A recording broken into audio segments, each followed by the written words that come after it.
Tom Clark's 6M podcast is a Boink Studios production. And now, on with the show.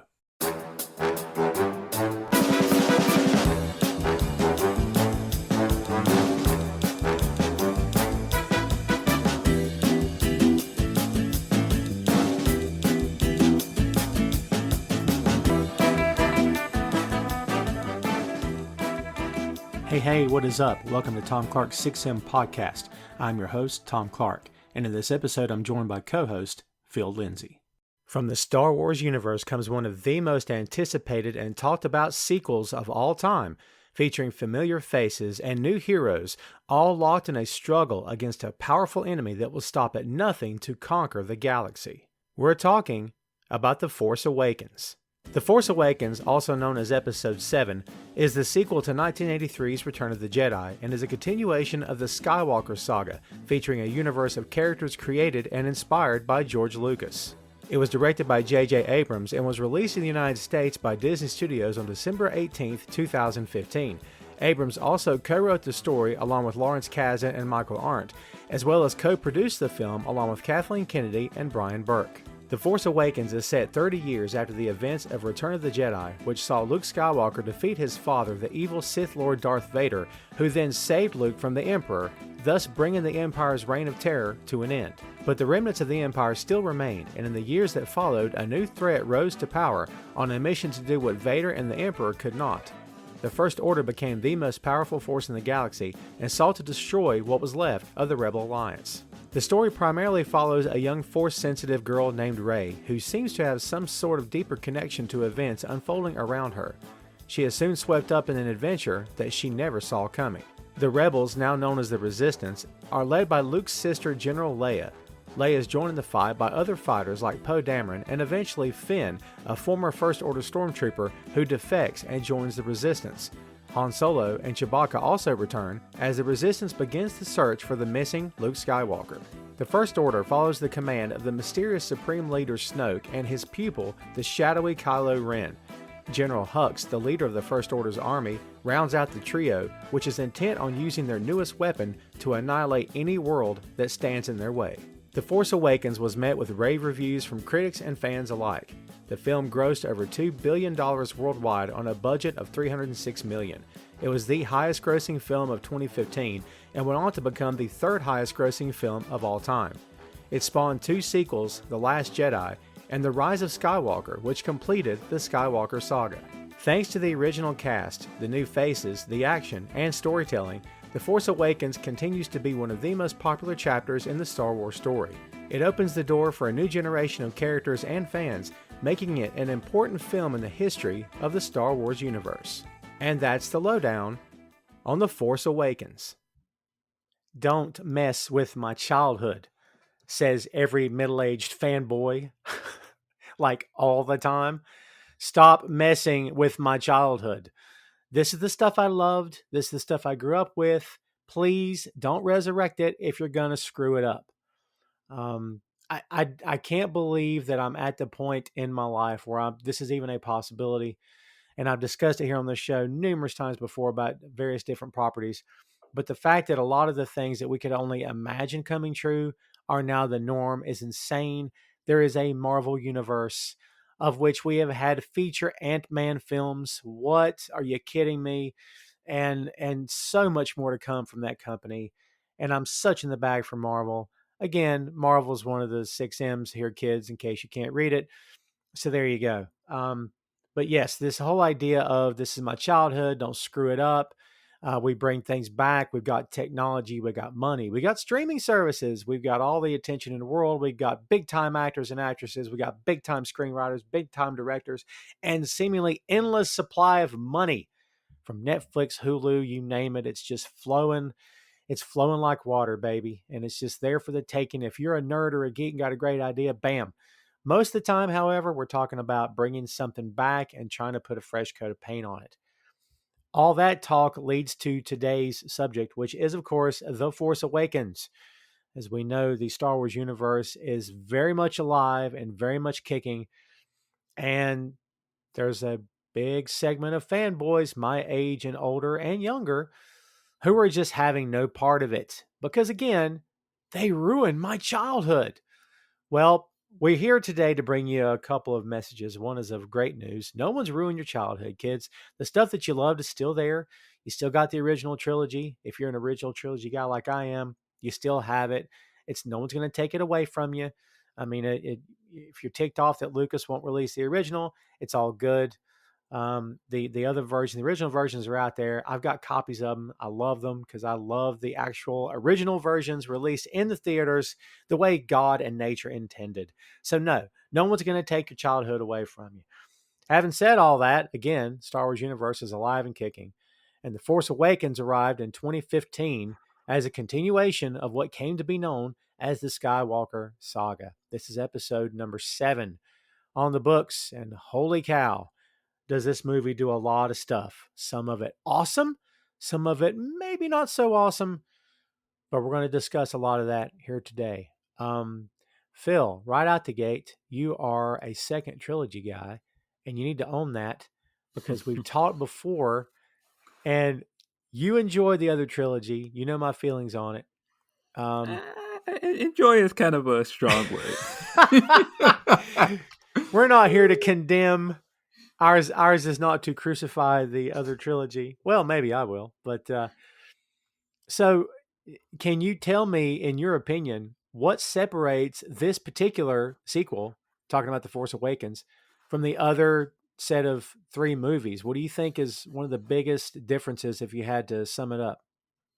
I would say the biggest difference is that you can definitely tell that Force Awakens was made by a guy that worshipped the stuff that George Lucas was making. You can tell that JJ is a fan, and this was him trying to give fans what he thought they wanted, but also not being able to help, just like drooling over all of these things that Lucas did and the fact that he is now being able to make this movie.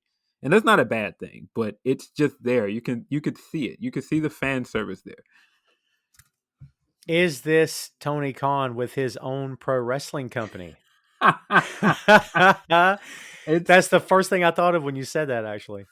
It's similar. It's definitely similar. You could see him, like, if the original trilogy is Ring of Honor or ECW, then the sequel trilogy is absolutely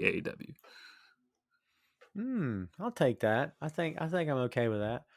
A lot of expectations for this, which is understandable and also terrible because you're never going to please everybody. And the words Star Wars fan base and toxic go together like peanut butter and jelly at this point, like lox and cream cheese. And it's the truth.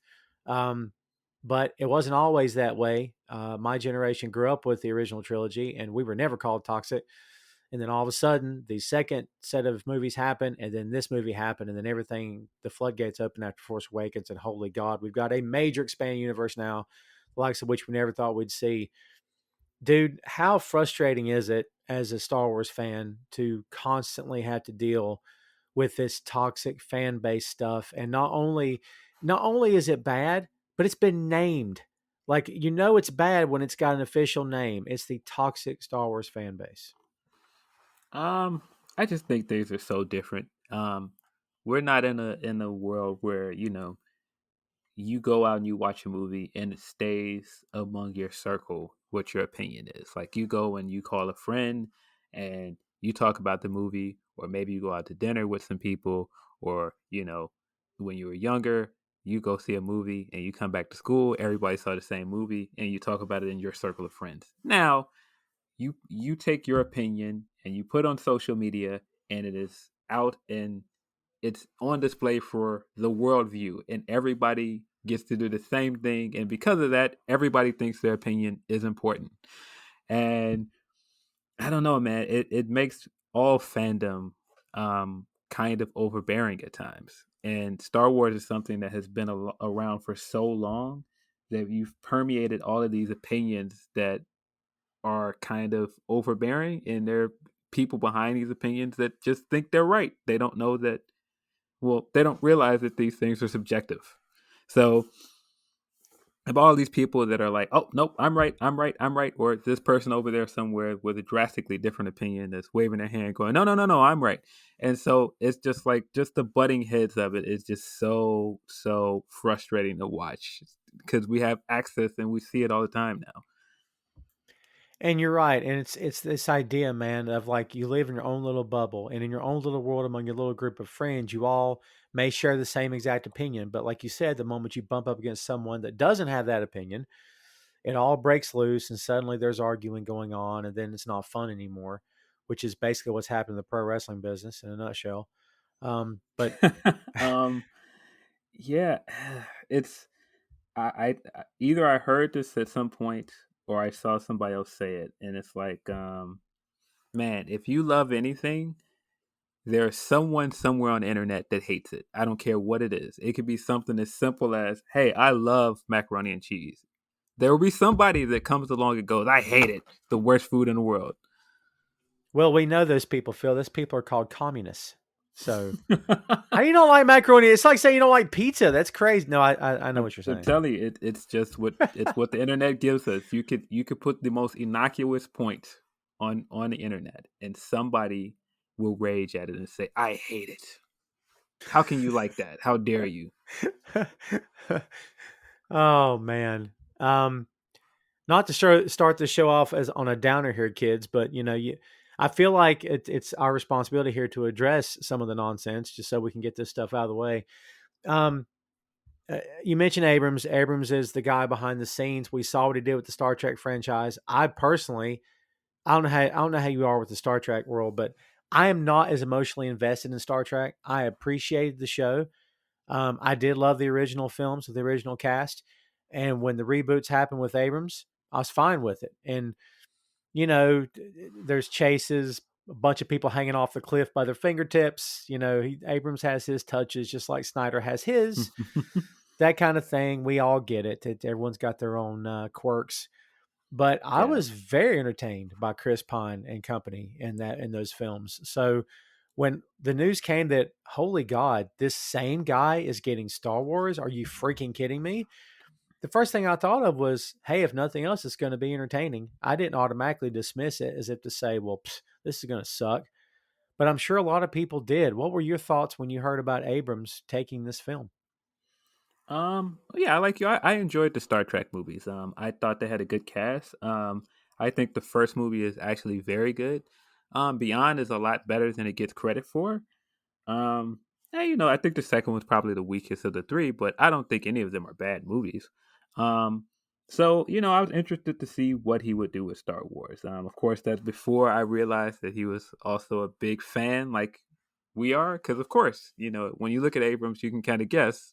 But you know, yeah, it was cool to see him come in, and for me, this was the first of the trilogy where it felt like this was going to be like something entirely new.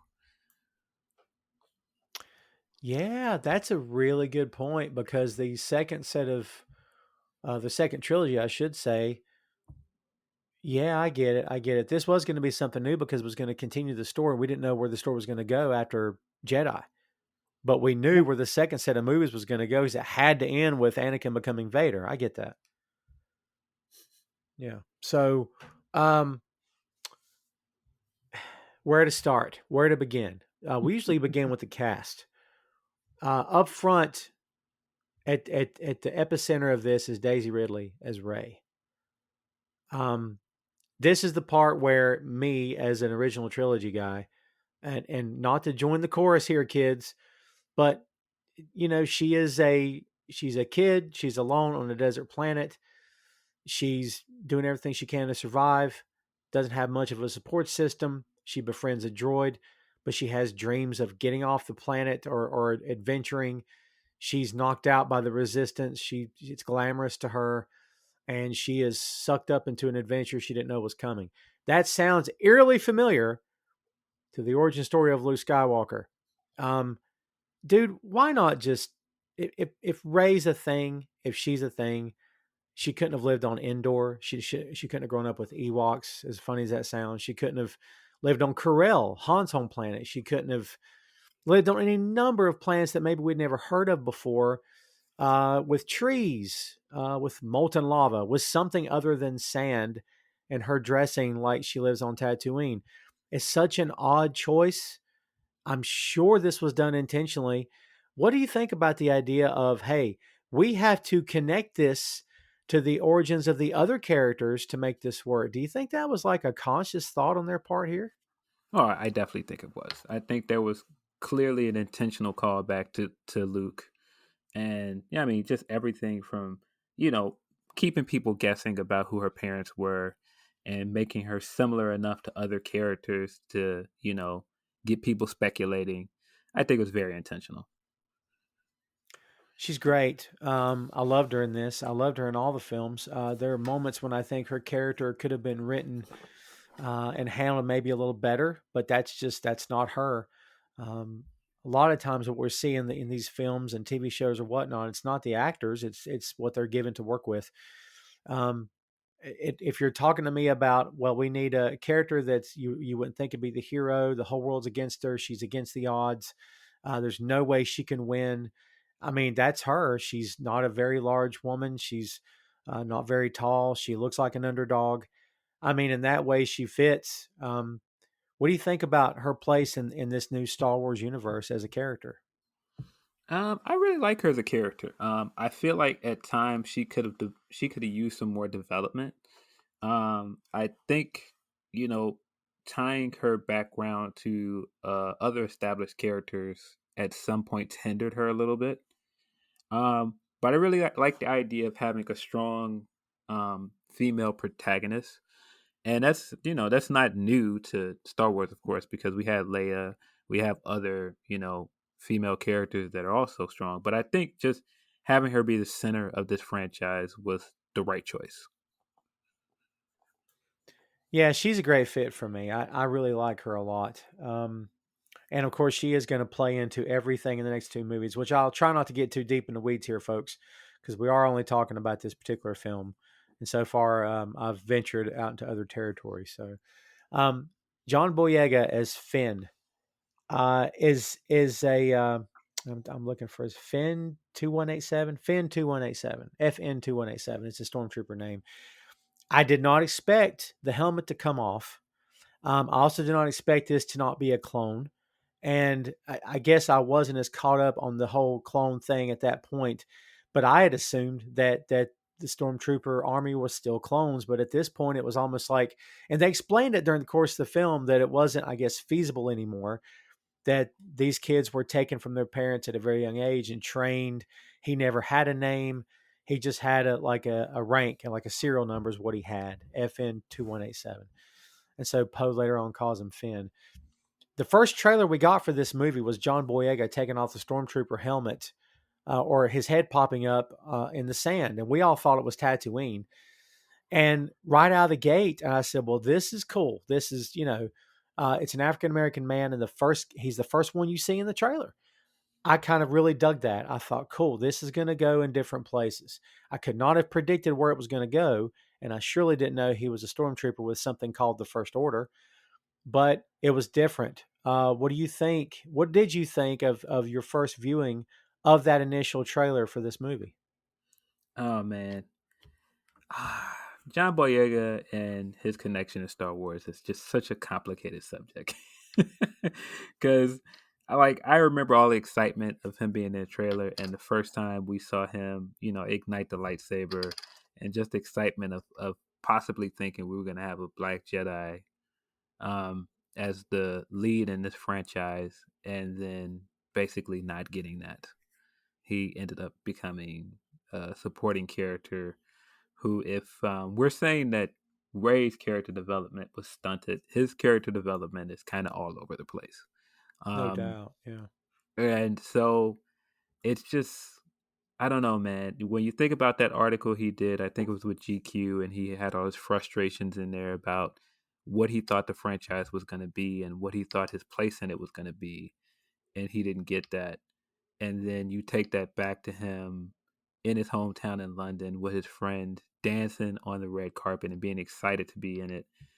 It's I don't know, man. It's bittersweet. Um, I do think that he is. I do think he's great in the first movie. I do think that he has glimpses of greatness in the other two movies as well.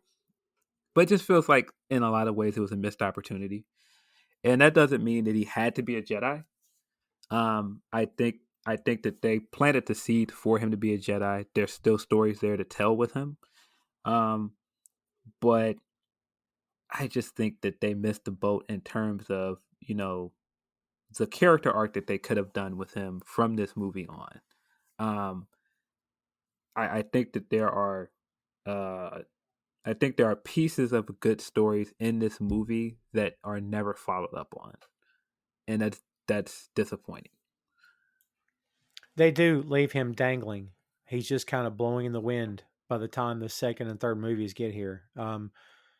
Because this movie did very much feel like a trio, and it felt like, well, this is their film. And I'm with you. The trailers led me to believe that he would be the one to step out in front. Like this is Diana Ross and the Supremes, but it was the Supremes. Then it was Diana Ross and the Supremes. So like, okay, so someone's obviously stepping out in front. Well, it's like, well, if he's the one, that's cool. And then suddenly, well, no, it's going to be Ray. And then Poe's still there, and it's like, okay, well, this isn't a trio after all. It's mostly about her, and the other two kind of just hang back and play backup to her lead vocal, which is, I mean, I guess it's fine, but as you said in his interview, I think we all expected this to be a much different direction. And again, I wasn't going to get in the weeds, dude, but I swear this particular trilogy changes from one film to the next. There's very little cohesion between all three films, except the people you're looking at. The story takes weird turns.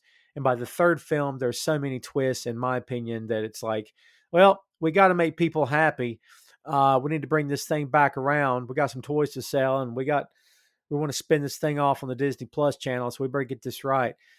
And the whole time I'm thinking, you make a plan, you stick with it, and don't deviate. So if the plan was he's going to become a fully fleshed character, he's going to be front and center, he's going to be extremely important, then don't deviate from that. Why change it? I mean, that's kind of what I took from that interview, was that he was told certain things and those things didn't materialize. What in the world would make them pull back? Well, there's those rumors that the China market wasn't ready to accept a black man as a lead. There's all kinds of things like the Star Wars fan base wasn't ready to accept, a black hero as the main character. And I think they got cold feet. I think, and that's not to say that they pulled the bait and switch with him and Ray intentionally, uh, to kind of play play both sides of the fence, but I do think that they I do think that they made it seem like he was destined for more out of this movie, and it just didn't materialize. Yeah. Yeah, you're right. It feels like a lot of missed opportunities, man. Um, and we'll talk a lot more about Finn here. Oscar Isaac as Poe Dameron. He is if we're being honest, he is the obligatory Han Solo character. He is. I mean, I'm just saying. The first time we see him in the film, he is the first scene he's in, he is face to face with the murderous First Order leader named Kylo Ren, who it's a side note. I love the voice inside the helmet. It feels huge. It feels big. It feels intimidating. The sound of his saber when it ignites and fires up is awesome. I'm a nerd and I notice these things. This guy's on his knees at gunpoint and says to this guy's face, so who talks first? You talk first or I talk first? And then Kylo says, you've seen the map, you know where it's at. And he says, well, it's just that I'm having a hard time understanding you with the mask on. And I'm thinking, okay, at this point, Kylo shoots him in the head, or someone does. I don't know. I'm not saying that set the tone for me personally, but I remember being in the theater going, oh, is that what we did? Like, would he really? I don't know. I'm trying to make sense of the space opera that's playing out on the big screen in front of me, which is all kinds of silly. What's your take on Poe Dameron? I like Poe a lot as a character, man. I like in these sci-fi movies, getting the plucky Plucky, great word. getting the plucky ace pilot character. It's kind of like a sci-fi trope, and I feel like he fits in it pretty well. I think he is also he quietly has one of the best character arcs I feel like throughout the entire trilogy.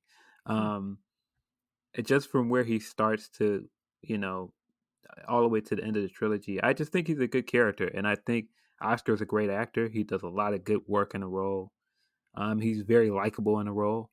Yeah, I really like his chemistry with Finn as well. Uh, and that's what, again, I don't want to jump back into the disappointment thing, but I think that's one of the other things with Finn. Finn plays off the other two main cast members so well. Yeah. Um, they all have great chemistry together, and I think that's part of what makes this movie so enjoyable. I think it's this. Maybe I'm wrong, but it feels like there's this rush to connect everyone to everyone else. Like we automatically get the sense, doesn't take long, that he's interested in Ray, and he mentions something about what's back on Jakku, a boyfriend, a cute boyfriend, and I'm like, again, Phil, I'm picking that apart because I'm thinking that's the dialogue. I don't know. It just felt this is high schoolish, and it's like, would this guy really be caring about that right now? And I don't know. It just felt, I don't know, cheap heat, maybe that kind of thing. Felt silly, and that's the curmudgeon in me. I guess maybe looking for stuff to shake my fist at. I don't mean to, but in the grand scheme of things, the Falcon is in disarray, and she's telling you that poison gas could be happening, and you care about whether or not she has a boyfriend. I'm like, what? There's moments like that when I'm like, do you even know? Like, you guys wrote Finn's character. Do you even know who he is? Like, looking back on the movie and seeing how he was handled in the next two films, it makes me wonder, do you even know what you were doing with this guy? Like, I don't know. It Ah, felt very lost at points. well, there's two things happening, and I did mind that stuff because um, really outside of leaving, because our understanding of how the new stormtroopers work is they're not clones, but they're like taken from their family and they're brainwashed from birth up. And so my takeaway from those scenes is that he's never been around a woman. He's never been around a woman, Mm. and he's never experienced friendship. Um, and so yeah, both of those things happening with Poe, and then you have it happening with her later, and him feeling like, okay, this is a woman in distress. I have to save her. Even when they first saw each other, and he Hmm. kept trying to like take her hand and be this gallant knight for her, and she didn't ever need him to be that. Right. And you could make the case that he didn't understand how to read the room because he's a blank slate. He's like, this is a born yesterday as character. And so those kind of lines of him asking about a boyfriend is that kind of stuff.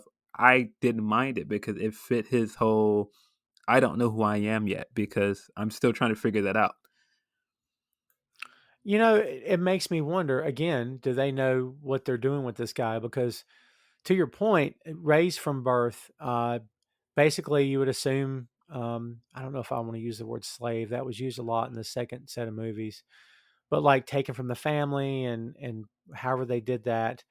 And it's like, okay, so this is all he's known. Does he have too many one-liners? Is he too likable? Is he too charming? Because shouldn't he be more straight-laced, never smiling, never hooting and hollering when he shoots down a first order guy? It almost feels like, well, it didn't take. The brainwashing didn't take with this one. But I mean, I don't know. I don't know if I was buying that. I think I would have bought it more had he been straight-laced and the direction would have been, look, you're turning against these guys, but you are still you've not been around people who have normal conversations with each other. So that's going to take time for your character to assimilate to. But it's like right out the gate, he's a normal dude who shouldn't have been there. Tom Clark's 6M podcast is sponsored in part by Radius Law Group. Every day, Radius helps individuals, families, small businesses, and nonprofit organizations throughout North Carolina, Florida, and Pennsylvania resolve their legal issues by providing effective legal counsel in the areas of estate planning, as well as elder law and Medicaid. Readiest Law holds the radical belief that working with a lawyer can indeed be enjoyable. So give them a call at 1-800-519-5667 for more information and tell them that Tom Clark 6M Podcast sent you.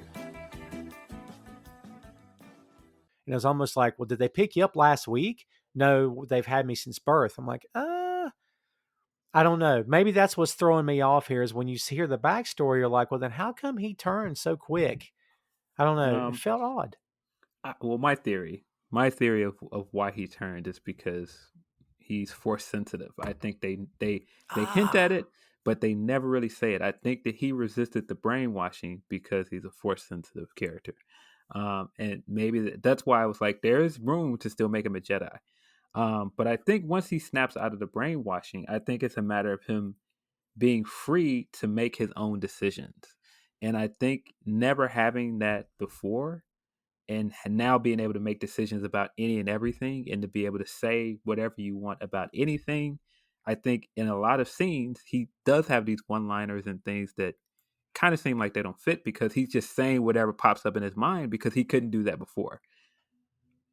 That's a great call. And, that could have been explained in 10 seconds and it would have satisfied me perfectly. Because at some point, maybe, and because it posed like, why are you helping me? Because it's the right thing to do. The way he delivered that line, by the way, was awesome. Yes. Awesome. I went back and watched it like 3 times in a row. Just the way his face changed when he delivered the line. So good. But like later in the film, if he had just made some kind of comment to the effect of, I can't explain it, but I always felt something pulling me away from the First Order. Somebody around them, whether it was Leia or Han, could have said, hey kid, that's the Force you're talking about.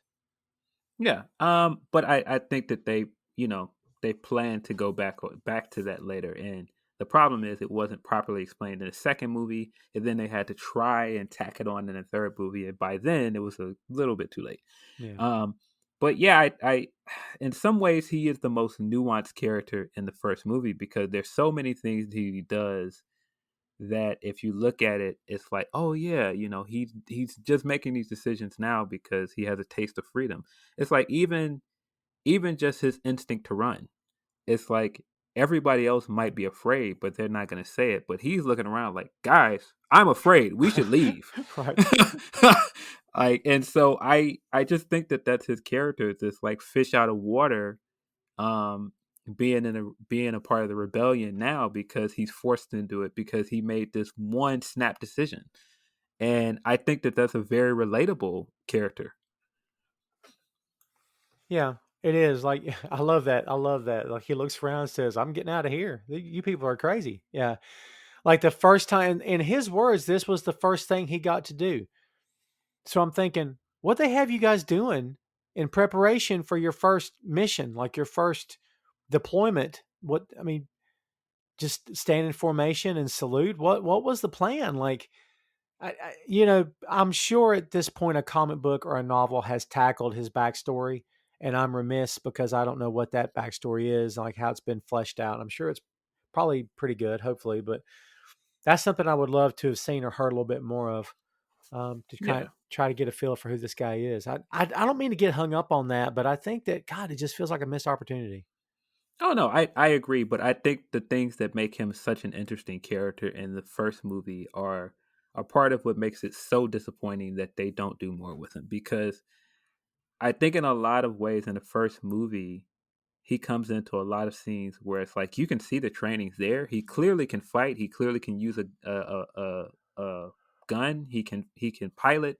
There's you can see all of the stormtrooper training there, but he's also a character that wears all of his emotions on his sleeve. So in all of these scenes, he just seems so emotionally distressed, and there's so many things going on in his mind, and he just seems anxious all the time. There's so many scenes where it seems like he's either sweating or breathing really hard. And it's just like, I feel like that's just because he's just overwhelmed by the situation, and he never lets on that he's not overwhelmed. That's a good point. He never tries to hide it. Yeah. Let's talk about the heavy. Adam Driver as Kylo Ren, who we later learn is his real name, Ben Solo. I love Adam Driver and the whole emo Vader kid stuff. Unfortunately, was a thing, maybe still is, and it stuck again for reasons maybe out of his control. Um, what do you think of, regardless of how good he is, in my opinion, in these films? What do you think about the casting of Driver as Kylo Ren here?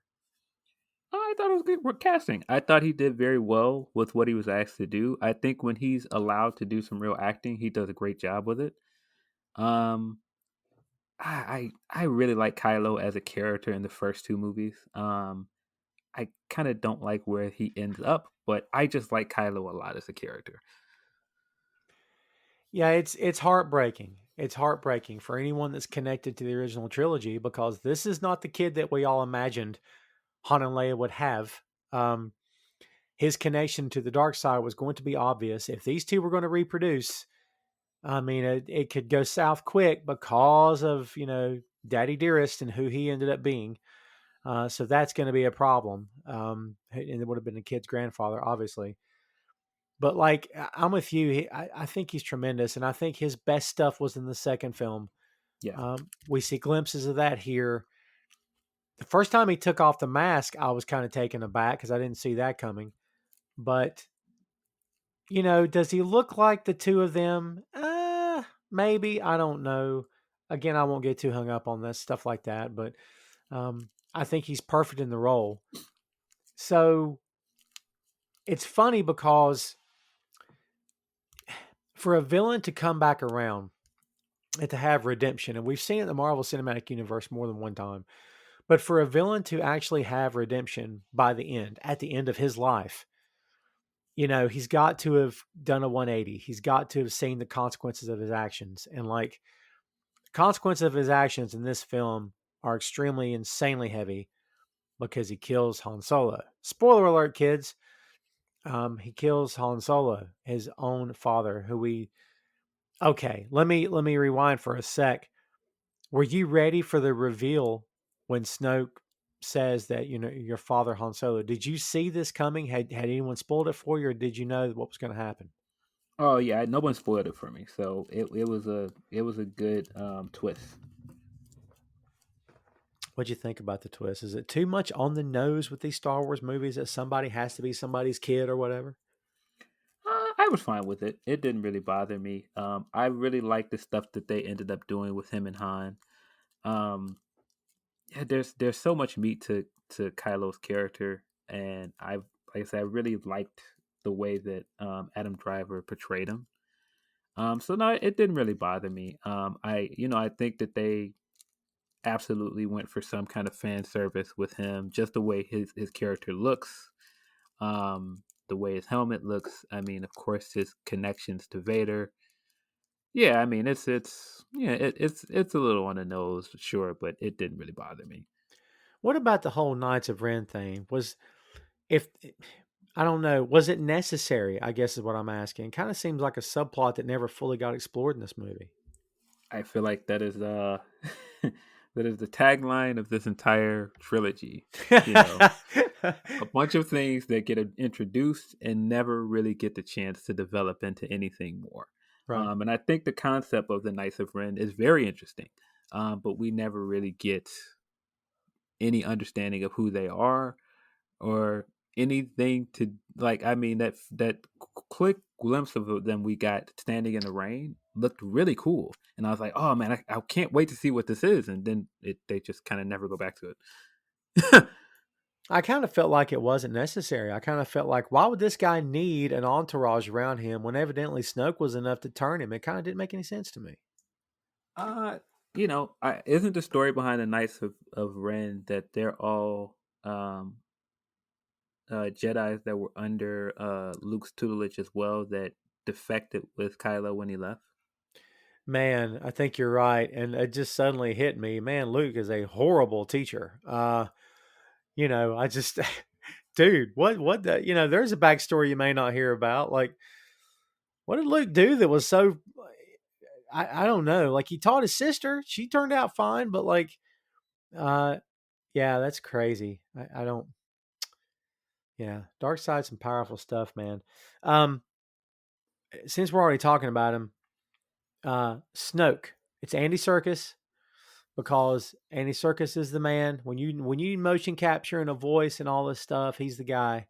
He's got a toehold in the business for this stuff. Um, One of the most poorly, and I think it's worse than Finn, in my opinion, one of the most poorly fleshed out characters I've ever seen in a Star Wars film. This guy, I don't know what he's supposed to be. I don't know who he was supposed to have been. I don't know what connection he has to the dark side. I don't know who he used to be, or if he was ever a person walking around with hair. I don't know any of these things because they never really told you, which is beyond frustrating to me, dude. So, what's your take on Snoke, Supreme Leader Snoke? Um, I I think Snoke is another one of those. Hey, we've got a Vader comparison here, so we've got to add something that's similar to the Emperor. And so, hey, let's do this Snoke character.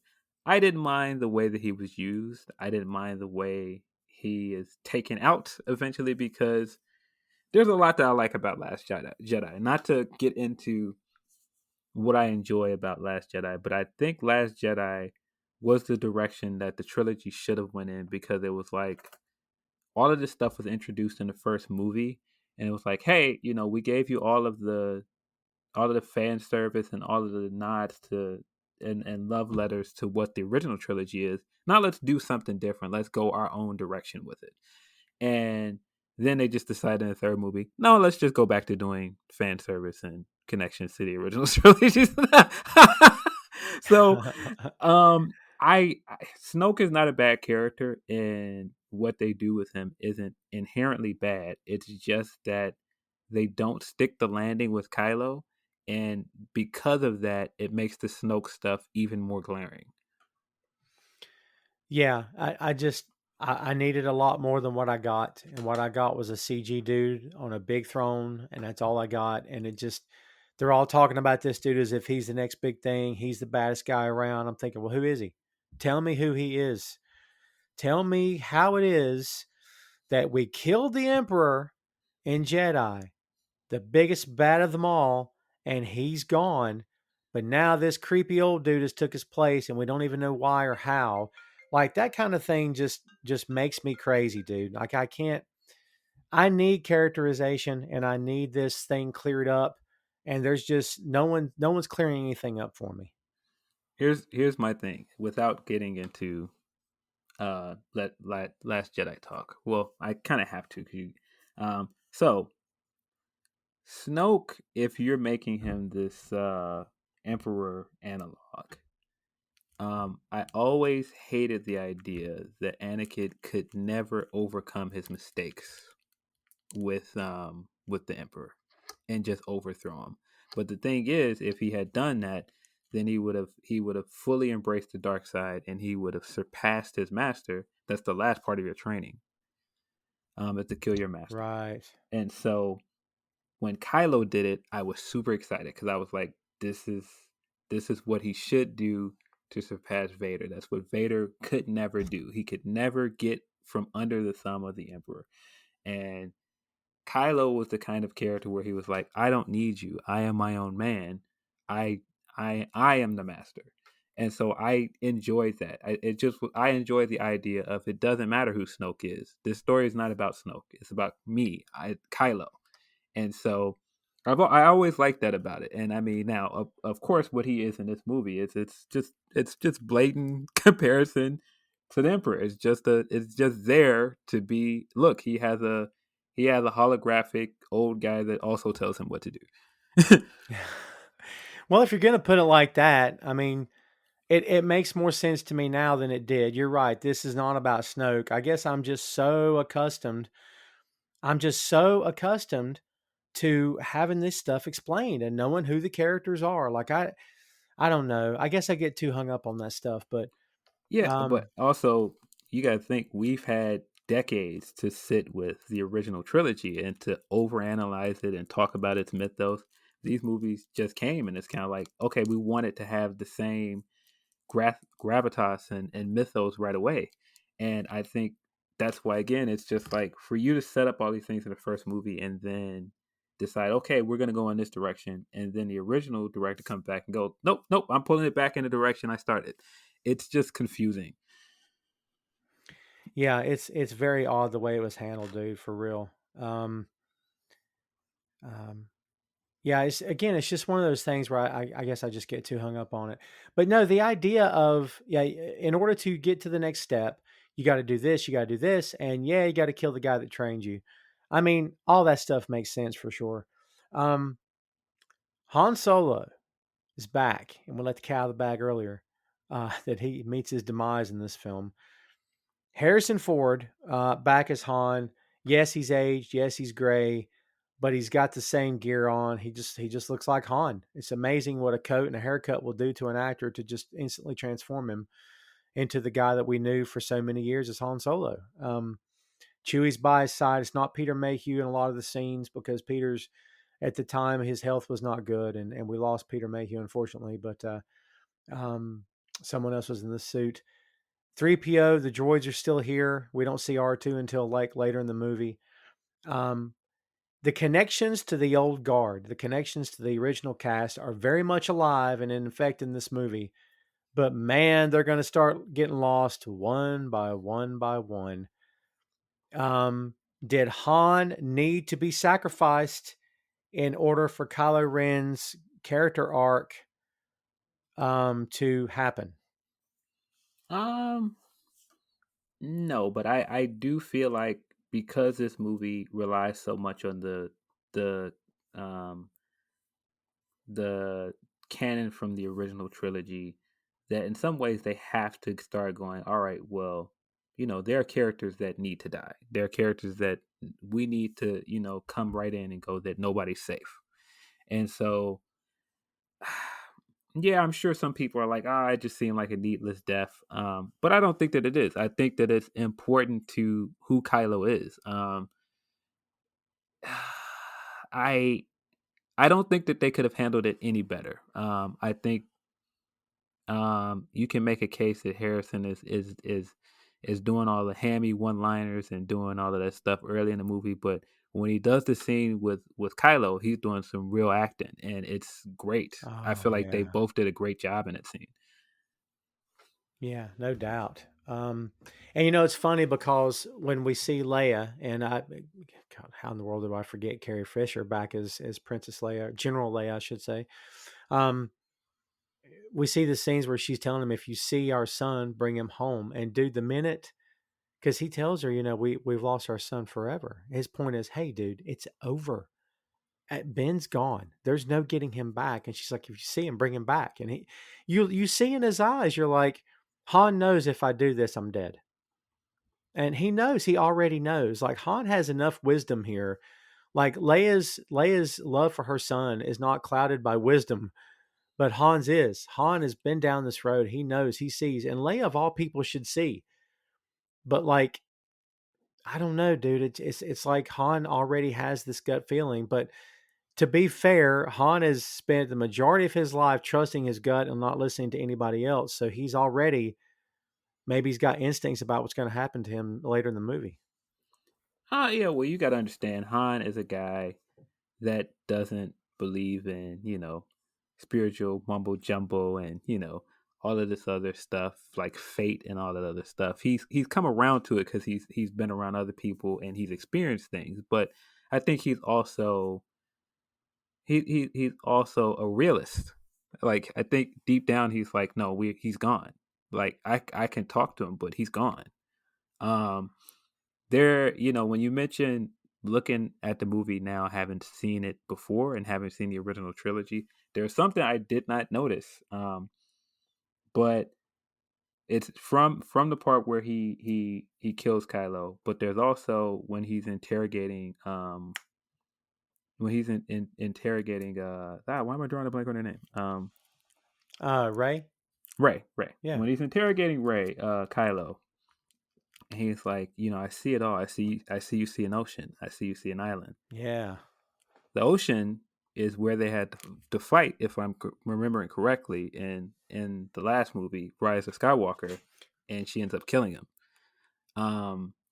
and then the island, and after that he goes Han. When he comes back to life, that's the person he talks to before he turns is Han Solo. Oh, dude, that's a good point. See, when he said he saw an ocean and island, I thought he meant about the lost Jedi temple where Luke is at. I thought that's what he saw.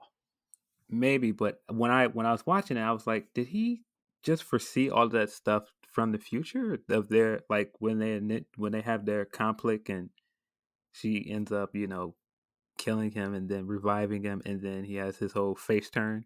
It happens on an island, isn't it? I think you're right. Yeah, you're right. Yeah, you are. Yeah.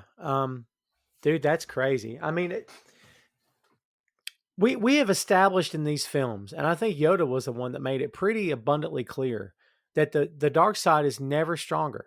It's never stronger. That it's never going to be stronger than the light side and the good side of the force. It's not possible, and it's not going to happen. But the problem is it's so tempting and it promises so much stuff, but the cost of getting these things is so enormous, but you're clouded by the thing that you want so badly, which is what caused Vader's turn. It's what caused Kylo's turn, the whole nine, that like you feel once you get into it, well, it's like drugs, I imagine. The dark side is like, you know what I mean? Like it's like drugs. You feel like you can do anything. You feel like you have to have it. And it's, well, I'm better with it and I need it and all this other stuff. And I don't know. It's just, but like it's never going to be stronger than the good side. So like, no matter how powerful this guy is, like it's so funny how like the true power are the Jedi's who don't go around bragging. Like Qui-Gon Jinn is comes to mind. Like this guy was incredibly powerful and very wise, but he wasn't flaunting it. He wasn't showboating. He wasn't making power plays and threatening people and force choking. And because it's almost like, well, if you're on the dark side, you have to pull those stunts to kind of flex your muscles and show how big and bad you are, which Yeah. I don't know. It's interesting how they play all that out in these movies. Yeah, and Kylo does some incredible feats of power in this movie. I mean, Oh him yeah. stopping the laser bolt at the beginning Oh, of the movie so cool. and just standing there and having an entire conversation while this thing is still floating in midair is just the amount of focus and power there is just crazy. Yeah. Um, yeah. When I first saw the movie, I came out of it, and there were people saying that they thought Kylo looked weak, and I was like, "What? Kylo did some pretty crazy things in that movie that we haven't really seen another Sith do." And he's kind of loosely a Sith. He's not really a Sith. He kind of is. Like I think him trying very hard to convince himself he's a Sith and convincing himself, okay, well, if I kill my dad, this is it. This is my last this is the last vestige of my former life. Right. And it still doesn't quite work. It doesn't give him what he thinks he needs. And that goes into the Snoke stuff. It's like, okay, well, I did that. I've gotten this far, and I'm still not what I think I'm supposed to be. Maybe if I kill Snoke, then I'll get what I feel like I need, and it still didn't do it for him. Right. Because he can't get there. Because it's an empty, hollow promise, right? Because that's the dark side. It's all hollow promises. You'll never be fulfilled because there is no end game. The end game is you getting killed by a Jedi. Yeah. So yeah, and that's why I'm like, that's why I think Kylo is just such an interesting villain, man. There's so many layers to his character. Speaking of character and layers, the First Order as an organization seems ridiculous. I think there's a good reason why we never had a second Adolf Hitler and a second Nazi rise to power, because the entire infrastructure of the Nazi organization as a political power and as a governing body was just completely decimated. You cut off the head of the snake dies. That's what happened here. This isn't Hydra, kids. But somehow from the ashes of the Empire, General Hux says, and all this other stuff. And by the way, Hux is great in this movie. I think he's very underrated. He's that white Aryan dude that you just want to kill, and he plays it perfectly. I mean, he is, but like the First Order as an organization is one of the dumbest things I've ever seen. Your big guns, the two dudes responsible for the Empire's existence, are gone. The good guys won. It's been 32 years. since the Jedi, basically a Jedi took down Vader and the Emperor by himself. But yet, well, we're going to take over the galaxy. We're going to make them pay. And okay. I don't know. As a moviegoer sitting there who loves the good guys, I'm thinking, I don't know. Is this smart? Like, how much is the First Order just too, again, I go back to the on the nose comment. Is it too much Empire 2.0? Yeah, I can see it. I could definitely see like them playing off of Vader being the big heavy, and Hux being this insubordinate. He's supposed to be a man in charge, but at the same time he's like in this Starscream like relationship with Hux with Kylo. Yeah, I see the illusions there. But at the same time, I just think Hux is a good character as well. I think Domhnall Gleeson, I think that's who plays him, right? Domhnall Gleeson I think that's right. Yeah. He's a fantastic actor. I've seen Yeah. him in a bunch of other things, and he's always good. And he is just so good in this movie. If you compare him to other movies where he's kind of like either a good guy or he's like this quirky character, this is just such a difference. It's such a contrast from everything else we've seen him do. Mm-hmm. And man, when he does that speech in front of the stormtroopers and he's screaming at the top of his lungs and doing his best like Red Skull esque yeah character, really. it's all really really good stuff. Yeah, but you kind of get this idea, like you said, that okay, what is their objective? Because it seems like their objectives are not the same. Him and Kylo have different objectives. They're so at odds. It's so obvious. Yeah. It's they're so at odds, and like Hux is like I don't want to say politician, but the marriage of the Empire and the Sith is such an odd arrangement to me. Like you've got these generals and they're military types, but they're maybe also politicians. And here's a dude in a cape and a helmet. All right. So it's replicating the same formula. So on the face of it, it feels like an odd business relationship. But yeah, dude, they're at odds with each other almost from the jump, aren't they? Yes. Yeah, crazy. But you're right. I love Hux in this movie as well. I kind of gloss over Leia.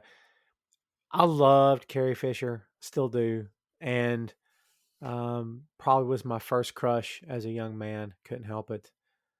Uh, she's Leia. The minute she's got that gear on and she's in the role, it's suddenly she's Leia again, just like Harrison was with Han. And not a lot of like character development because we already know who these characters are.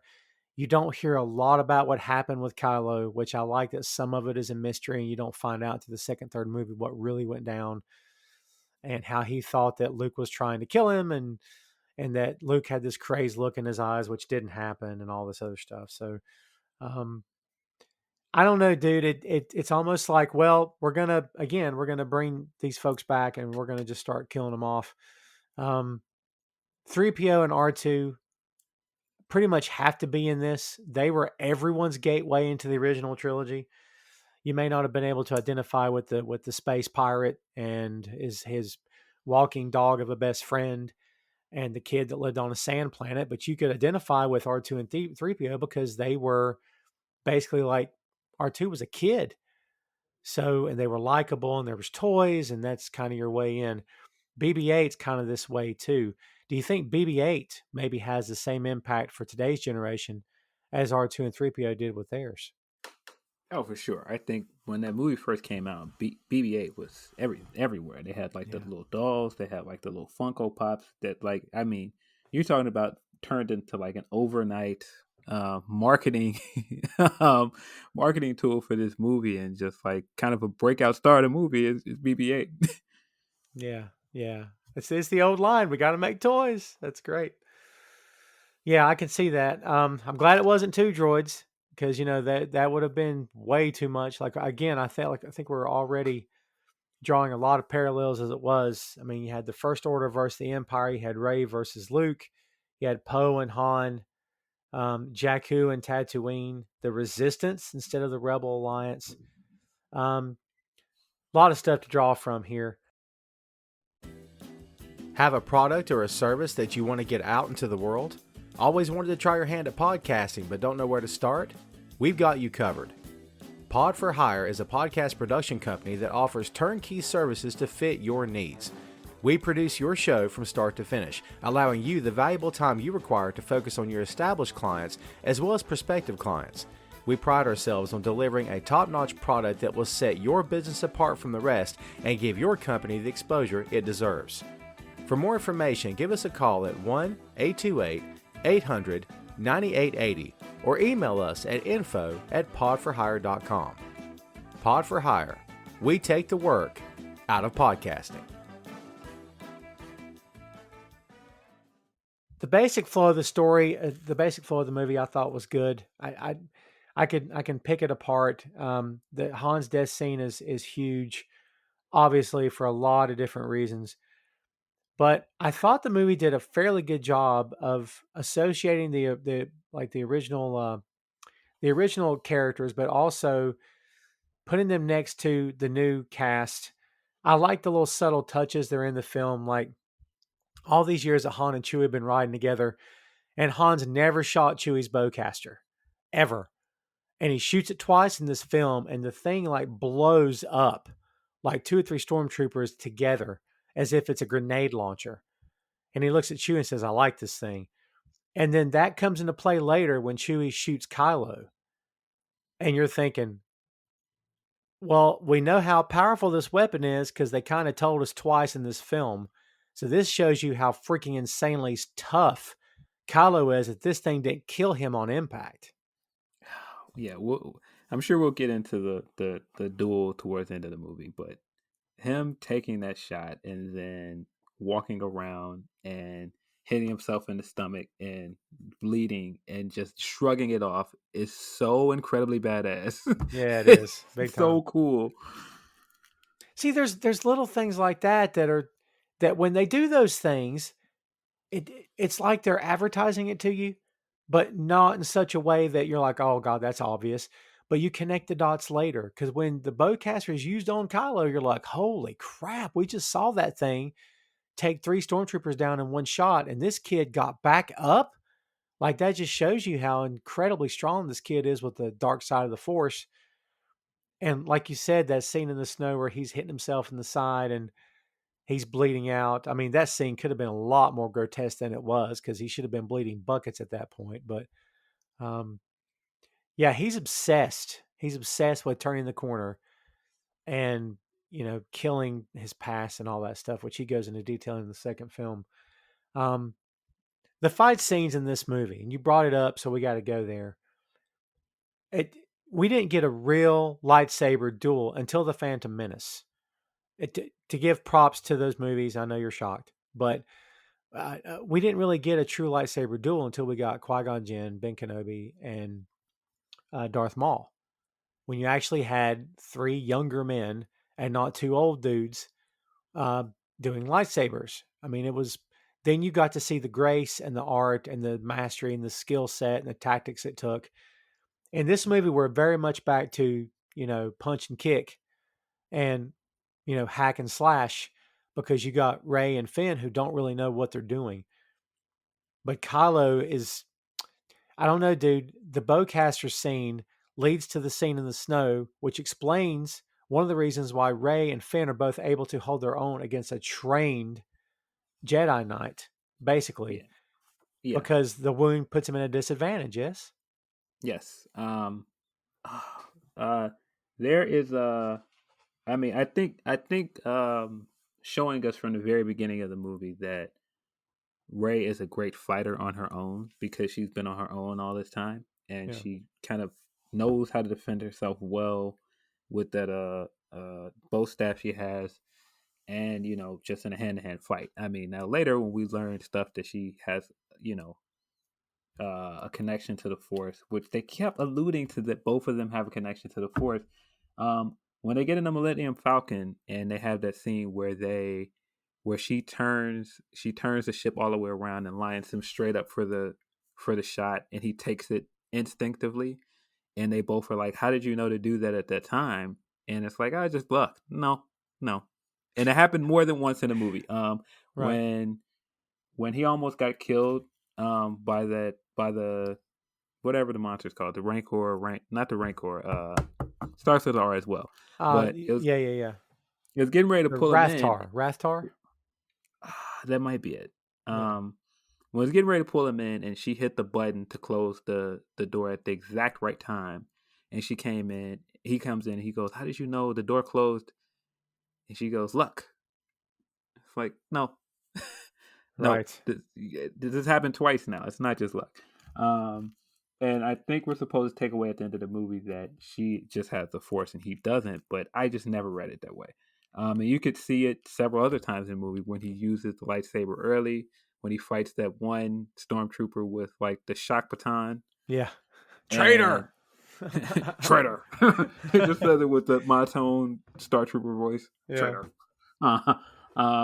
And that fight in itself is good. I mean, but again, I just think it's just that Finn is just so interesting because he's never like, it never seemed like he couldn't fight in that scene, but it seemed like, again, he's just overwhelmed. He's afraid. He's afraid to just step into his destiny and be more than what he was supposed to be. Yeah. And so I feel like that's the same way, when Maz gives him the lightsaber, he's like, "I don't have a gun." She's like, "You have a weapon in your hand." It's a lightsaber. Right.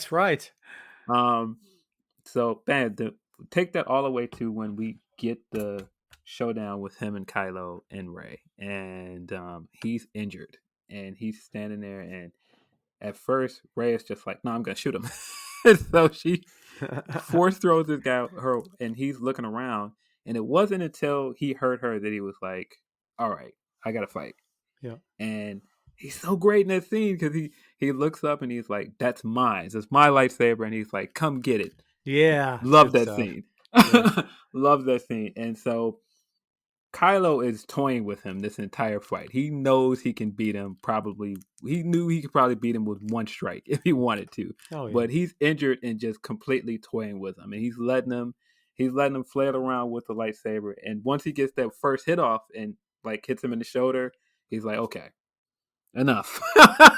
Right. Yeah. And just completely annihilates him. It's just bad. And again, that's why I was confused when people were like, "He looked weak." I was like, no, he didn't take him seriously at first. And then when he got a hit in, he was just like, "Okay, let me finish this." And dude, when he hits him in the back with the saber, I thought he killed him. I thought, wow, they killed a main character in the first movie. I actually thought he was dead. I'm like, how many times in this universe have we seen someone take a saber hit and get back up? We saw it twice in this movie.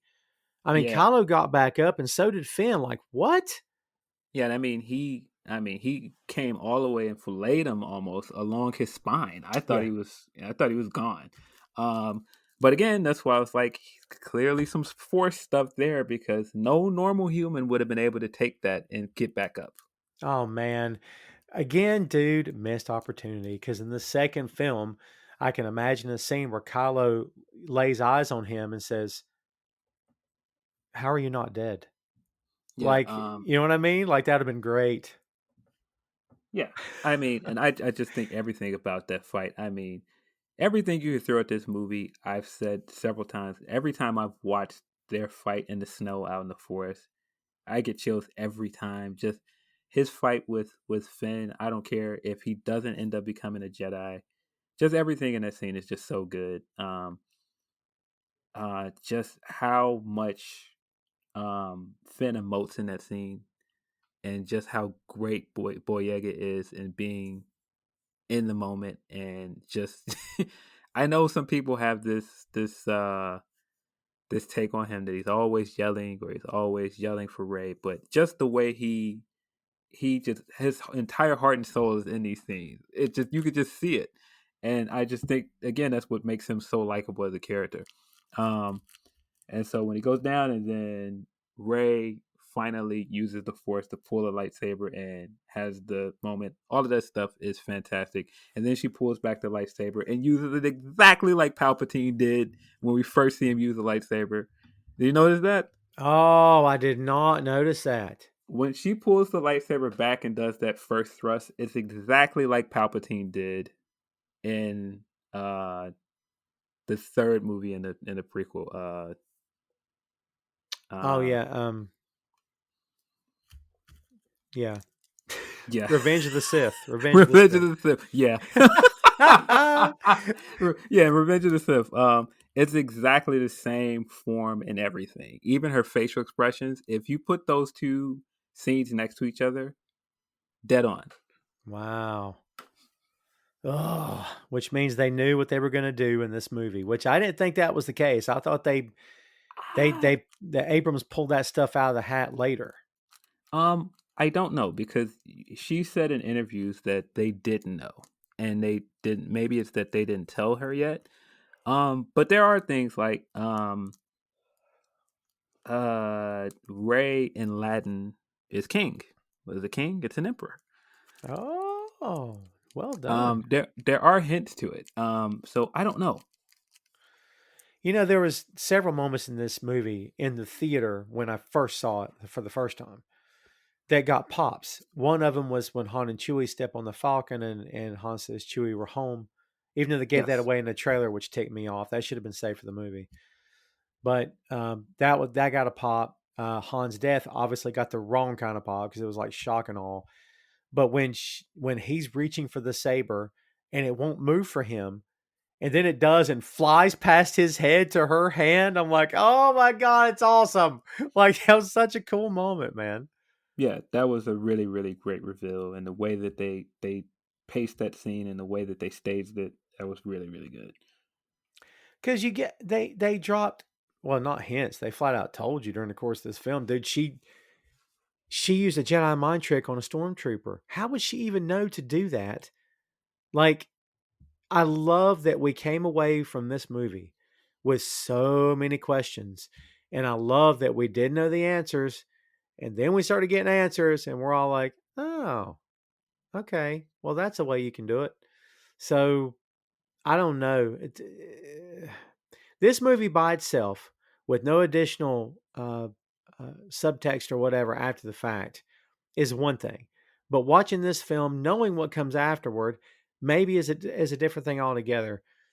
If this movie is a standalone, I mean, I don't want you to book a sequel here or rebook it or whatever, but I mean, where would you go with the next film? Would you go where they went? Would you do something different? Would you, I mean, obviously in our version of the second part of this, Finn's a much bigger deal because I think he should have been. But I mean, where exactly do you go for the next film here? I think they could have done more with Finn in the second movie, and that's one of my biggest gripes with Last Jedi. But I did like what they did with Rey, and I did like what they did with Kylo. It's just the stuff with Finn that is a disappointment for me. I really like the idea of them going, "Oh yeah, yeah, yeah, you thought you were somebody, you're nobody." I love that too. Yeah. And even if it wasn't true at that moment, I just liked the way that Kylo threw that in her face and delivered those lines. Like, you're nobody. They didn't care about you. They just left you there. That might have been his best bit of dialogue from all three films. Yes. This whole, Awesome. forget the past. Burn it if you have to. Kill it. Yep. The way he said it, the way he delivered it was, you're nothing. You're nobody. You're nothing. As if it was just a regular conversation with a regular person. And that to me is when these movies become very real, is when, the language of we must go to the Dagobah system, we must train with, but then those moments when the tone sounds more human is when I Yeah. get reeled in and I'm like, oh, I felt that, Yeah, and I know that Last Jedi is very divisive. Either you loved it or you hated it. But I really like the idea that the franchise started in its trajectory, and then Rian Johnson, that's who directed the second movie, if I remember correctly. Yes. he just was like, nope, we're gonna flip all of these things on his head. We're gonna go in this completely different direction and kind of do something completely new. And I really enjoyed that. I thought that that was the best way to do a sequel because we've seen it all. We've seen all of this, uh, putting all of the main cast on a pedestal, and lionizing all of this mythology and stuff from the original trilogy. That it was nice to see people go, nope, this is what it is. Like, nope, Snoke doesn't mean anything. I'm just gonna kill him. Or Mm-hmm. nope, you're not connected to anybody. You're just a new character. And we might tackle Last Jedi. I like the idea of we don't need to connect every single person to every single original cast member that there ever was, Yeah, because the universe is a pretty big place, right? I agree. Yeah. Um, yeah, and so there's not much I would change about Last Jedi other than some of the Finn stuff. I think in the second movie they tried to fit him into this Han Solo move. Well, not even the Han move. It was kind of like a Lando where they wanted him to possibly turn into this, scoundrel who wanted to run away and decided to follow his destiny. And that's fine, but I felt like based off what we got from him in his first movie, they could have done something completely different. Well, how about he should have been Lando's son, huh? Because I heard that a bunch, and I'm like, wait a Yeah, that minute. would have So been weird. you mean the one black guy in Star Wars that the other black guy has to be the first black guy's kid? Why? Why exactly? Like, the minute I heard that, I was like, come on, guys. Come My on. my fan theory and my kind of fantasy booking, if you will, Yeah. is I always wanted him to have a connection to Mace Windu. I thought that made Oh, so much sense. yes. And if you're gonna have him be in relationship to somebody that is possibly a descendant to a Skywalker, you've got Skywalker killed his descendant. It made Ooh. so much sense, and I was like, I thought that's where they were going, and they just didn't. I would have been here for that. I think that would have made a lot of sense. And, his father wasn't there to protect him when he was taken as a child because he was killed. Yeah, Yeah. Oh, yeah, he man. might not have had to been Mace's son, but even if he was just like in some way a descendant of Mace Windu, I think that Sure. that would have made plenty of sense. Well, he would have Uh, had to have been not a grandson? Nah. Maybe no. He would have had to have been a son. Or yeah, a descendant, I guess, would have made sense. Yeah, something of some nature. Dude, I think that totally would have worked, man. yeah, I mean, I also really like the idea that after he got thrown out the window, that Mace didn't die, and he just went into hiding all that time, and maybe that's when he had children, and he just lived a quiet life until he died. Ooh, interesting. I just and that's where his backstory could have came in. I thought that made sense, but that's me, making up my whole head canon because I'm a big fan of Mace Windu as a character. Right. Well, he's Nick Fury. I mean, you can't. What's not to like about Nick Fury, man? Come on. Yeah, Mace. Yeah, Mace kind of got done dirty too in the original trilogy. I don't know. Yeah. It's like, well, we got to kill another Jedi, man. We got to do something. So, yeah, they just had to do it. Um, yeah, he's I agree. Again, another missed opportunity. I think another moment that could have been done just a little bit differently, and maybe would have gotten over really well. We didn't really mention some of the ancillary characters here. Maz Kanata, which I think is how you pronounce it, a very Star Wars kind of character. Um, there a connection here to ET? Am I dreaming that, or was there like some sort of established connection to the ET universe with this character? I don't know. It is an interesting character. I like Moss. I like, of course, Lupita does the voice for her, and Hmm. she's kind of sassy and like wise and wisecracking. I like her a lot. I like her, connection to Chewbacca. I like that she, Where's my boyfriend? That's good stuff. yeah, I like that she immediately calls Finn out and she was like, "Yeah, you look like somebody who wants to run." Yeah. Yeah, that's good stuff. He says he's working on the Falcon, and she says, "I like that Wookiee." That's good stuff. Um, yeah, dude. So back to Ray for a sec here. The connections to the Force are obvious. She freaking got her way out of that Star Destroyer, and I don't know if that's what they're calling them in this movie, but it sure looks like a Star Destroyer to me. And she talked her way out of that, and she's connected to Luke's lightsaber, who used to be Vader's lightsaber or Anakin's. And she's got all these connections, and then come to find out she's a friggin' Emperor's kid. I'm like, no, not what I wanted. But I love the idea of the mystery, and nobody really knew, and I really, really like that idea of the mystery because and I'm sure that there's some people out there who everything the next two movies revealed, they were great with it. But a lot of us were like, I don't know. I don't know if I'd have done that. But, hindsight's 2020, second guessing, armchair quarterback, all that stuff. I don't know, man. Like the fight scenes, you always have to have a Jedi hooting and hollering in the cockpit. And that's kind of a Star Wars trope that's alive and well. I do, like you said at the beginning of this episode, I do get the feeling that, hey, the guy that did this movie is a big Star Wars fan, so he wanted to put Star Wars stuff all through this movie. Too heavy-handed, you think, at times, maybe? Yeah, at times it might have been. I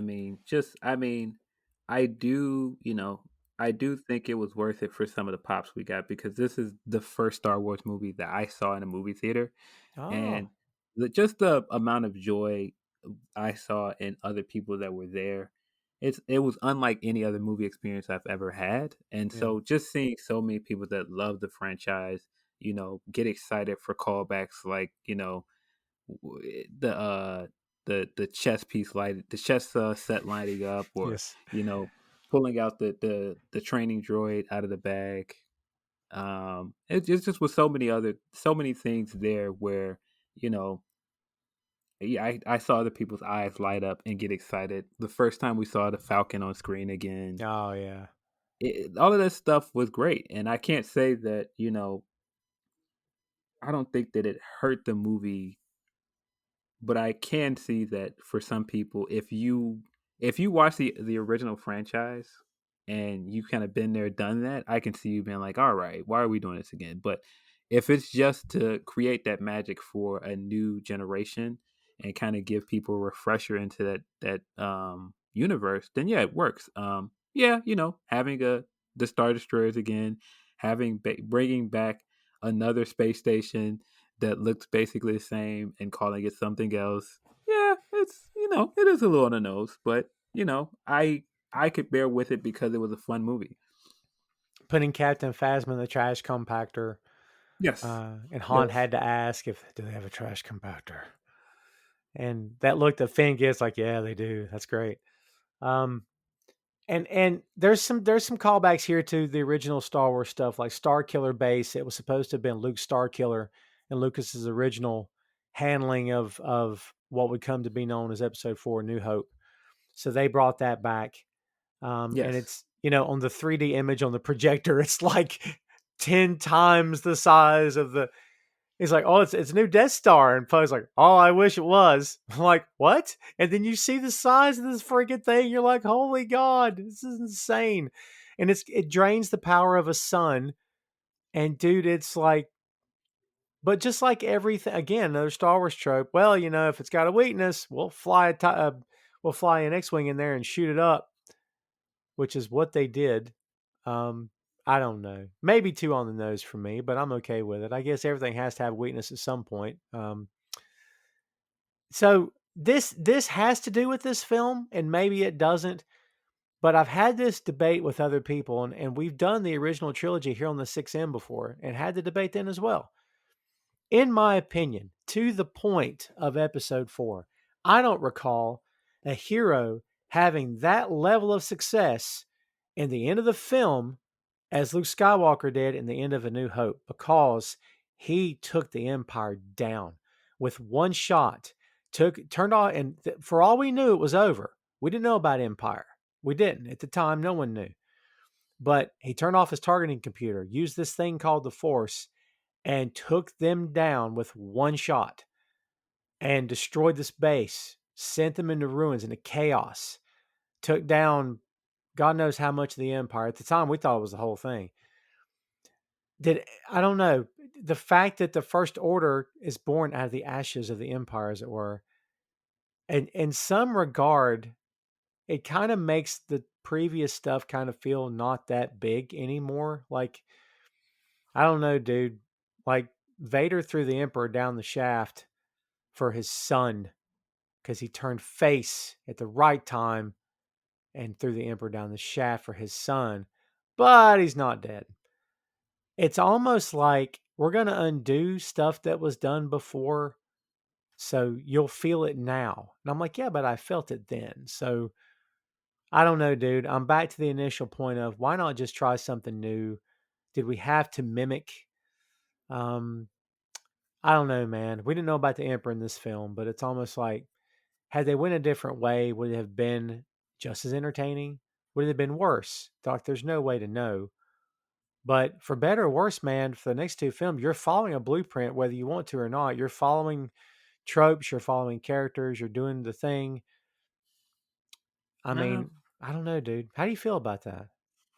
it's tough because I mean they killed they destroyed the Death Star, right? And then the Death Star is back by the third Yes. movie of the franchise. It's back in Return of the Jedi. So it, it's tough. I think that's a Lucas thing as well. I don't think that's something that JJ and these guys are also just doing on their own.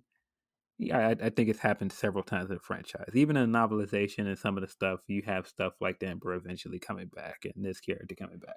Mhm. Um, so I just think it's a continuity thing. Star Wars loves its continuity. Yeah. And I think that to a degree, that's what people love and hate about the sequels. Um, that in one breath, you have JJ, who is very protective of the continuity and the mythology that's created. And then you have another person in Rian Johnson that was like, okay, well, that stuff matters, but let's also go in this direction and try uncharted territory as well. And so I think it's hard to please both sides of the fandom because some people want it to be some people want continuity and all these things to remain in this Mylark bag and be protected, NRFB and Right. whatever else. But some people are fine with just getting new things and new characterizations. And I just think with something that's been around as long as Star Wars is, it's hard to strike that correct balance. Yeah, because there's so many people with so many differing opinions of what this thing should be. Um, they like you said, they want it connected, but they want a different course also. Um, yeah, it's all kinds of messed up. It's just I don't know. I guess I just get too lost in the we have to connect the dots back and everything. We've barely mentioned Lucas here, which kind of sucks because without him, we don't have any of this stuff. Um, what about the whole idea of had Lucas not sold this stuff to Disney, none of this would be happening right now because he had been talking about doing another trilogy for years and it just never happened. And supposedly had this written and then didn't move forward with it for whatever reason. He stepped aside. I mean, how different is it had he not? God, it's a big conversation. How different is this thing if he doesn't sell to Disney, if he just merely partners with them for the streaming service and the new universe, but he's still the guy in charge? That's an interesting question because some stuff I don't know if it would be as good as it was. I think getting some new names around this and getting some new voices helped it in some ways. Because I mean, you can say what you will about this trilogy, But I just think the idea that there was more representation.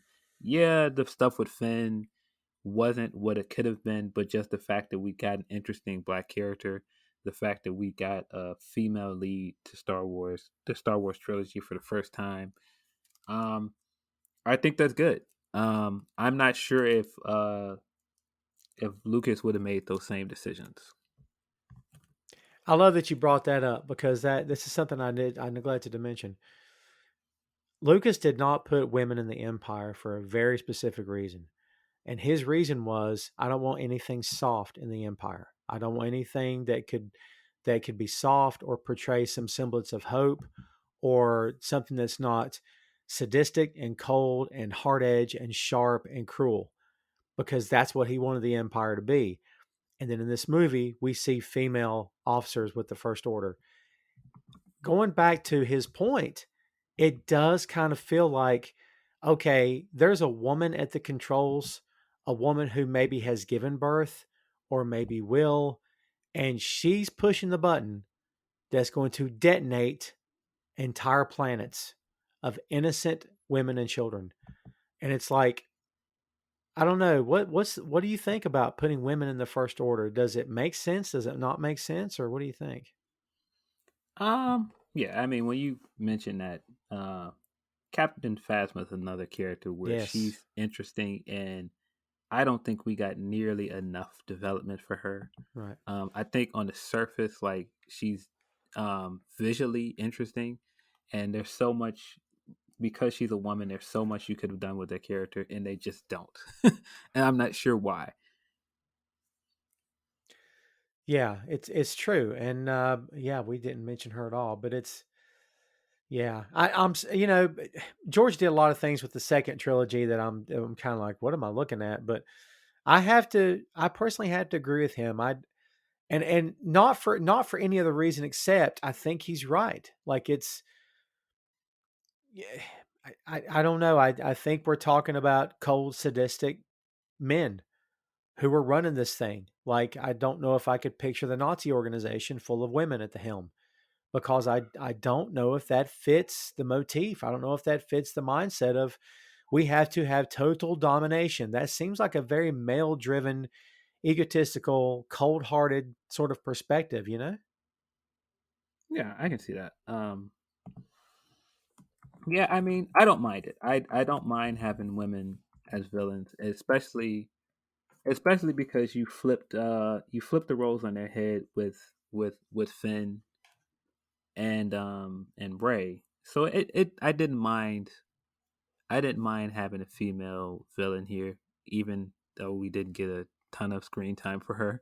Right. Um, yeah, I didn't mind it. It's the same reason I don't mind um certain things with Kylo. Like is Kylo's character is almost a flip on real life Star Wars fanboys. And I think because of that, he's just so interesting because it's like, no, like I mean, even him yelling, "That's mine!" Like almost like this is my franchise. Like this is my mythos. This is this is mine. And having this woman snatch the lightsaber away and go and become like the lead of the franchise. I just think all of that subtext to that is very cool. Yeah. Yeah, I get that. I get that. I guess I can see both sides of it. Does this movie deliver for you as a Star Wars fan? Yes. I think out of the three movies in this, I think this is probably the most well received. Mhm. I think that it's a crowd pleaser. And, yes, you can get into is there too much fan service? Yeah, but I think that some of the fan service makes it such a crowd pleaser. And I think you got to realize, too, giving us so much fan service after the prequel trilogies were so poorly received. I think that's part of what made this movie so much fun because it was like, Mm. I know that those movies tried to stray away from this thing and try to not do this and not give you this. We're going to give you all of these things. Right. Yeah, that's a good point. That's a good point. I can't argue that because it did leave a bad taste in the mouths, kids. And if that trilogy is the only one you know, well, watch the others as well. Watch them all. Have you done the Star Wars watch, by the way? Because I know I've done the MCU watch all the way through. Have you done the Star Wars? I have not. I feel like I've watched a bunch of them back to back. Just because sometimes when they're on TNT or whatever else, and I end up just sitting and watching them all because they're on. But I don't think that I've watched all 9 movies. No. Yeah, that'd be a haul. That's a long haul. That's they're long movies. That's over 20 hours. Maybe 21, 22. Good heavens, that's a long time. Yeah, that's a long haul. So yeah, for me personally, it delivers. I think there's enough here of the old guard to make me happy, and there's enough of the new characters to keep me intrigued. I love that the Han and Leia stuff is still in full effect, and they come back together before it's too late for him. I love, May the Force be with you is still a thing here. The whole Jedi thing, basically, it's never gone. It's just, it's constantly in battle, but the Force is still there. I love that we finally get Luke. Whole movie's been about finding him, and we finally get him in the last 20 seconds of the film. And we see him, and he no longer has that robotic hand covered up by flesh. In fact, maybe he is wearing a glove when we see him there, but I think later he doesn't have it covered up by flesh anymore. And then, everything happens with the next 2 movies with him, or the next movie with him, I should say. But it brings it full circle for sure. I love that we have TIE fighters. I love that Poe is a black leader instead of red leader. I love that the X-Wings are now black. They're very cool looking. There's enough nerdy stuff in here for me to geek out over. That keeps me happy. There are several references. I love that we got Simon Pegg as Unkar Plot, who was the one selling portions to Rey. I mean, he's even in the suit. He wanted to be in the suit on set, which was probably a beast to take on and put on and take off. So, yeah, there's a lot to like about this movie. I love that we don't see Luke until the very end, and when we do see him, it's just such a because we go on this long ride with Rey, and she comes at the end, and she goes to hand the lightsaber to him, and he won't accept it yet, and she's just standing there like, I need you to accept this because I've been through so much to get this here, and you can feel all the emotion in it just from her point of view and our point of view as fans, because we haven't seen Luke on screen at that point in decades. So right, yeah, it's just a great way to end the first movie. And I think it ends it on a right emotional note. And again, I think what they did with it later and having Rian go with that and go, oh, you guys wanted Luke after all this time, huh? This is the Luke I'm going to give you. right. And I enjoyed that a lot. I enjoy his journey from the beginning of Last Jedi to the end of that movie. And again, that's a divisive subject because some people hated it, but I liked it. Yeah. It's interesting. I got thoughts on it too. Yeah, it's a much different approach. Don't know if I would have done 100% of what they did, but I didn't hate it at the same time. Yeah, I don't know if this is I don't know if it's a hot take, but it's an unpopular opinion. I think Last Jedi is the best movie of the sequel trilogy. I think it is. Ooh. Yeah, I don't hate it. I love it for no other reason than the sequence with Luke against Kylo I thought was freaking fantastic. Yes, there are a lot of things I really like about that movie, but I think Last Jedi is the best movie. I think, again, this movie is probably the most crowd pleasing, and this is the one that out of the 3 movies that most people can fall right in the middle and say, okay, I like that one. Yeah, I agree with that. I think you're right. I think you're dead on the money about that. So, well, as I said, we've done the original trilogy. We'll probably do the other 2 movies that follow this one. And then maybe one day, the second trilogy. Don't anybody pass out from holding your breath too long for that one.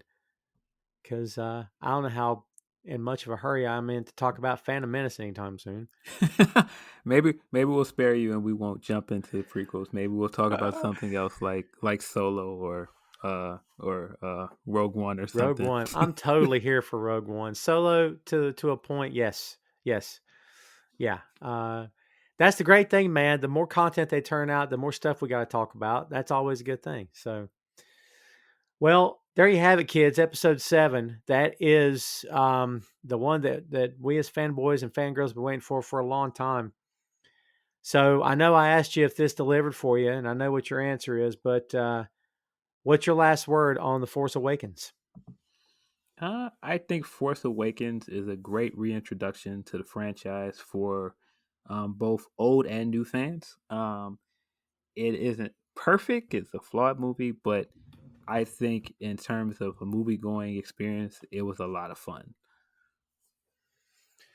Yeah, I agree. I think it was worth it. I think that they delivered as much as they could. I think that they satisfied expectations as much as they could, considering that expectations among the fan base are freaking massive to the point of it's probably impossible to please everybody or even a third of us. But the idea that Kylo's an overgrown man-child and he is throwing tantrums with the saber, and his saber, by the way, which we didn't mention, which is pretty cool. And there's so much about this movie that calls back and so many characters that make you feel like, hey, this is exactly what would happen on the next day. 32 years from the last one, this makes sense. Then there's other things that doesn't make sense, and we never really got it fleshed out. The Finn part is always probably gonna be a sticking point, and I get that as well. So yeah, a lot to like about this film. Some stuff to harp on, but that's pretty much every movie in this day and age. It is what it is.